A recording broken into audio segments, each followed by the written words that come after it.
England midfielder Jill Scott tells all about her Euro 2022 teammates. The Women's Euros kick off on July 6 when hosts England take on Austria at Old Trafford, and excitement is already building ahead of the tournament. The Lionesses beat Belgium 3-0 in their first warm-up game on Thursday and will take on the Netherlands and Switzerland in their final two matches. Sarina Wiegman named her England squad on Wednesday, and while former captain Steph Houghton missed out, experienced midfielder Jill Scott was selected for her eighth tournament. The 35-year-old, who has also played in 2 Olympic Games for Team GB, told Sportsmail that this will be the biggest one yet. "With every tournament we've built momentum. The 2012 Olympics with Team GB was when we saw things turning.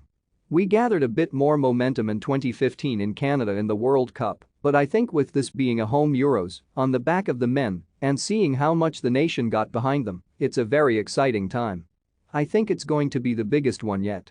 Hearing that the games have sold out is fantastic." Scott, who is one of the most well-known names in the women's game, has teamed up with Doritos to encourage the nation to get behind the Lionesses in the same way they did for Gareth Southgate's team last summer. Doritos, who are the snacks sponsor of the Euros, have also got Chelsea's Mason Mount on board.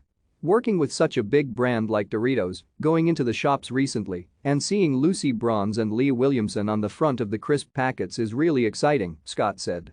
"They really want as many people getting behind the team for the Euros. I'm really impressed with the work they've been doing in helping to grow the game." With Scott the most experienced player in Wiegman's squad, Sportsmail got her to run the rule over her Lionesses teammates, from the most intelligent to the person she'd hire to work in her cafe. "Nikita Paris, she always has us laughing. She's always saying little jokes, and she's quite cheeky as well. We've got quite a few competing for best dressed.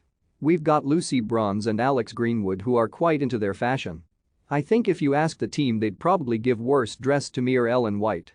Millie Bright and Rachel Daly, you can hear them before you see them.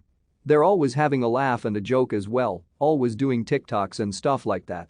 I'd probably have to give that to Lee Williamson. Lee is very intelligent, Lee and Lucy Bronze. We had a quiz recently, and you had to name as many Olympic sports as you could. We were there for about 10 minutes and I don't think they missed one off the list. I can see Mary Earps being a manager. I think she'd like to be in charge of something, so we'll put her in charge of a team. Ella Toone likes to do skills before training sessions. She's always trying new little keepy-up tricks. Kara Walsh, she absolutely hates losing. If we're doing small-sided games and her team haven't won, then you'll hear about it for the rest of the week. There's a few, we do have a really good group with a good attitude. I might give that to Lot Wubbenmoy. I think Lot is always getting her head down and doing the right thing. Me, 100%. I can't even get away with that. I try to push things to as late as possible, and with 2 minutes to leave I'll still be packing my boots. And finally, who would you hire to work in your cafe? Box 2 Box Coffee. I'd probably have to say a lot, because she's a big coffee fan as well. I don't know how good her coffee making skills are, but she's really interested in coffee.